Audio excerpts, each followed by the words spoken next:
সমাজে যেটা প্রচলিত রয়েছে, এটা মনে হয় আপনারা করেন না, অনেক যারা আছে তার মূর্খ মানুষ তারা করে। সেটা হচ্ছে মাজারে গিয়ে বাবার কাছে চায় যে বাবা আমার একটা ছেলে দরকার, আমার একটা ছেলে দিতে হবে, ছেলে দাও, আমার ছেলের চাকরি হচ্ছে না, আমার ছেলের চাকরির ব্যবস্থা করে দাও। এগুলো হয় কি হয় না?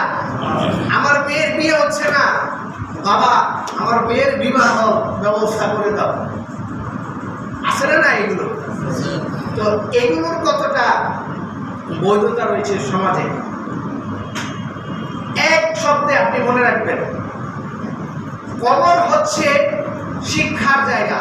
কবর থেকে আমরা শিক্ষা নিব যে আমাদেরকেও পরপারে যেতে হবে, আমাদেরকেও আমরা এই লাইনের মানুষ, আমরা চিরস্থায়ী নয়, আমাদের জীবন ক্ষণস্থায়ী, আমরা কবরে যাব। কবর থেকে এই কবরটা হচ্ছে এই জিনিসের জন্য, শিক্ষার জন্য। এর পরপন্থী যা যা আসবে, মদ গাঁজা জুয়া, এখানে আপনার গান বাজনা, যেখানেই যা হবে এগুলো সব বিলকুল হারাম, একেবারে সম্পূর্ণরূপে হারাম। দুনিয়ার কোনো মুফতি সাহেব আপনাকে ফতোয়া দিবে না যে এগুলো জায়েজ আছে। আমরা অনেকেই জানি না, না জানার কারণে আমরা মাজারের নামে মান্যত করি যে আমার যদি এটা হয় তাহলে শাহজালাল রহমতুল্লাহ আলাইহির মাজারে গিয়ে একটা ছাগল দিয়ে আসবো। এগুলো করা যাবে না। করা যাবে? আমরা করবো? করা যাবে না। এগুলো বিলকুল হারাম, একেবারে হারাম, নিষিদ্ধ। আপনার ঈমান নষ্ট হয়ে যাবে। ইসলাম যেরকম আপনার বেঈমানিকে, অর্থাৎ কোনো জিনিস বিশ্বাস না করাকে পছন্দ করে না, ঠিক তদ্রুপ ইসলামকে অন্ধভক্তিও পছন্দ করে না। আপনি কিছু জানেন না, না জেনে আপনি পূজা করা শুরু করে দিলেন, বাবার মাজারে জিয়ারত করা শুরু করে দিলেন, তাকে বাবা মেনে ফেললেন, তার সাথে কি যেন আছে, আমাদের মাঝে সেটা নাই। বাবা বললে একবার ডাক দিলে কবুল হয়ে যাবে, আমরা ডাক দিলে কবুল হবে না। উনি ওনার বাবার কবরে গিয়ে ছাগল দিয়ে আসে, আর নিজের যে পিতা সে না খায় মরে।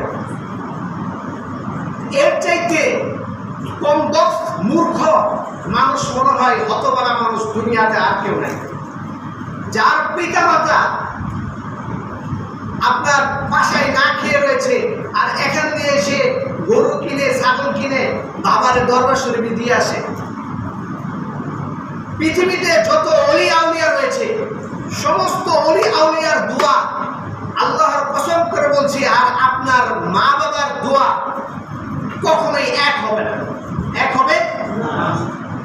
কোন অলি আউলিয়ার দোয়া আপনার মা বাবার দোয়ার আগে কবুল হবে না।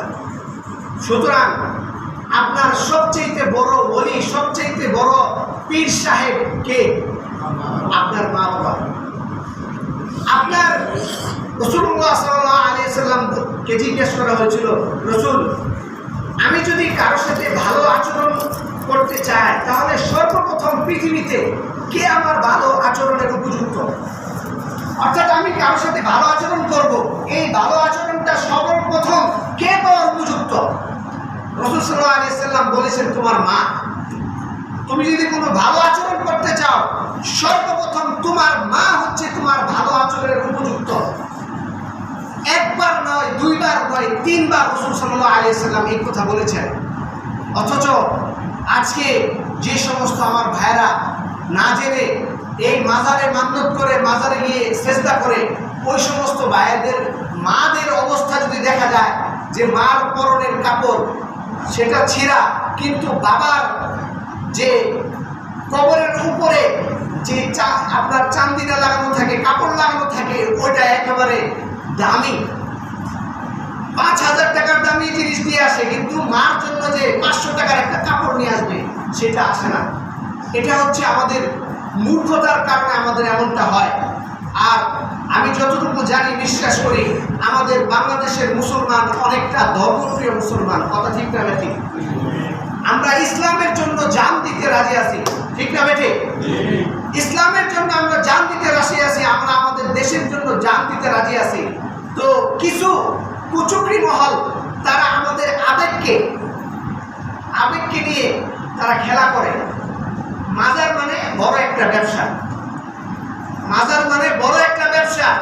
এই যে মনে করেন একটা মাজারের ব্যবসাটা কিভাবে হয় একটু আপনাদেরকে উদাহরণ দিই। মনে করেন একটা 5 জনকে ঠিক করে, প্রথমে ঠিক করে 5 জন যে তুই আইসা দিবি। প্রথমে তো একটা কবর বানায়, বানানোর পরে এরপর তুই দেওয়া শুরু করবি। এরপর ছড়াবি যে ওই এলাকায় যে এই যে একটা বাবা আছে, বাবার কাছে চাইলে কোনো কিছু লস হয় না, সব একেবারে যা দিবা তার চাইতে 4 ডবল ফিরে আসে। এইভাবে ছড়ানো হয়, ছড়াইতে ছড়াইতে মোটামুটি 5-6 এলাকা ছড়িয়ে যায়। এরপর আস্তে আস্তে পুরো এলাকা ছড়ায় যায়। এরপরে শুরু হয় জমজমাট ব্যবসা, মেলা লাগানো হয়, মাজার কেন্দ্রিক গান বাজনা লাগানো হয়। মাজারে মিরপুর, আপনারা মাজার গিয়েছেন না? মিরপুর একটা মাজার আছে না? মাজার উপরে মানে মাজারের সাইড দিয়ে টাকা আর টাকা, এই টাকা নেয় কারা? বাবা তো আর টাকা নেয় না। বাবা কি টাকা নেয়? বেটা মরে গেছে, সে টাকা নিয়ে কি করবে? টাকা কারা নেয়? ওই যে আশেপাশের মানুষ যারা আছে তারাই কি করে টাকাগুলো আত্মসাৎ করে। মাজার একটা ব্যবসা, মাজার একটা ব্যবসা। তো এই ব্যবসায় সাধারণত আমাদের যারা মূর্খ মানুষ রয়েছে তারা ওখানে লিপ্ত হন, তারা বুঝেন না, তাদের আবেগকে নিয়ে তারা খেলা করে। কিছু মানুষ তৈরি করে ধর্মের নামে তারা ব্যবসা করে। কথা ঠিক না ঠিক? সুতরাং এই সমস্ত যারা ধর্ম ব্যবসায়ী রয়েছে তাদেরকে আমাদের বাংলার জমিন থেকে উৎখাত করতে হবে। আল্লাহ পাক রব্বুল আলামিন আমাদেরকে তৌফিক দান করুন। এই হলো মাজার বনাম ইসলাম।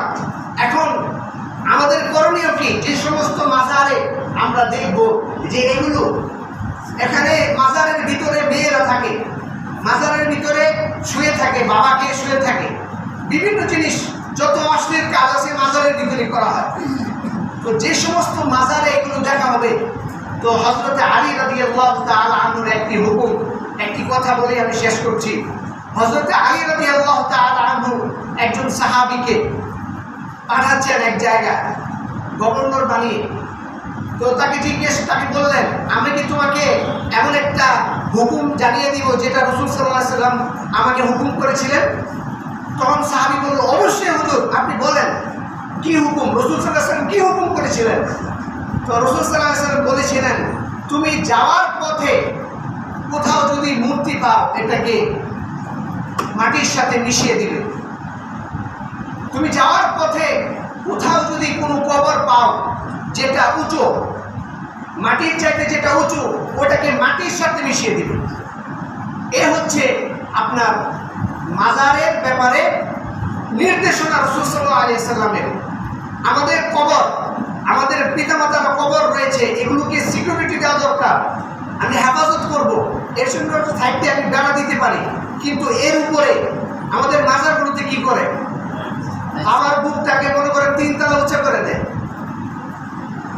আপনার কয়েকদিন আগে আপনারা হয়তো আপনারা জানেন আমাদের ধামরায় উঁচাই পাগলা মাজার, আপনারা নাম শুনেছেন না? হ্যাঁ, দেখেছেন তো। আলহামদুলিল্লাহ, তাওহীদি জনতা। তো এই যে গত বুধবার বেলা 1:30 বাজে বৃষ্টির ভিতরে মোটামুটি মেশানোর চেষ্টা করেছি, কিন্তু পারে নাই। কারণ বাবার উপরের যে এটা মনে করেন উপরে যে ঢালাইটা এত মানে ঘাড় করে দেওয়া হয়েছে, এতটা মজবুত করে দেওয়া হয়েছে যে ভেকু নিয়ে গেছিল, ভেকুর 3 দাঁত ভেঙে গেছে। তারপর বাবার বুকের উপরে যে আপনার ঢালাই, ওইটাকে সরানো যায় নাই। হ্যাঁ, তো খুবই মজবুত করে করা হয়েছিল। তো পরবর্তীতে সেনাবাহিনী এসে যারা ওলামায়ে কেরাম ছিলেন, সাধারণ মানুষ ছিলেন, এদেরকে সরিয়ে দিয়েছেন।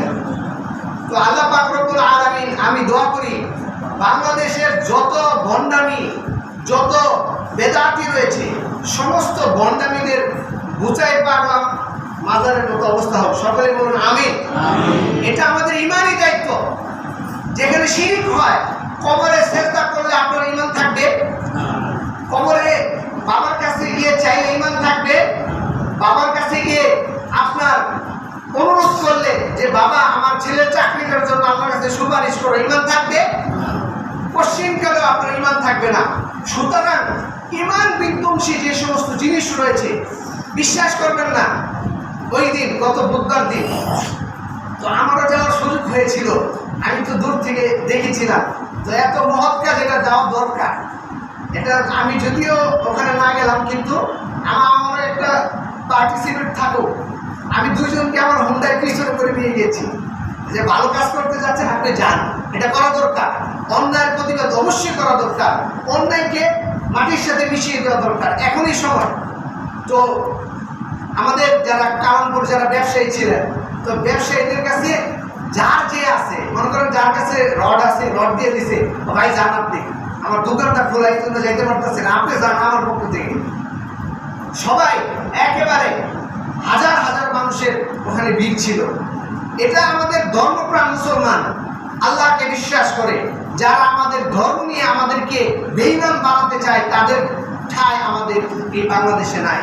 আল্লাহ পাক রব্বুল আলামিন আমাদেরকে কথাগুলো বুঝবার তৌফিক দান করেন, এবং যত কুচক্রী মহল যারা আমাদের ঈমানকে নিয়ে খেলা করবে, যারা আমাদের ধর্মকে নিয়ে ব্যবসা করবে, তাদের থেকে আমাদের দেশ, জাতি এবং আমাদের সমাজকে রক্ষা করেন। সকলেই বলুন আমিন।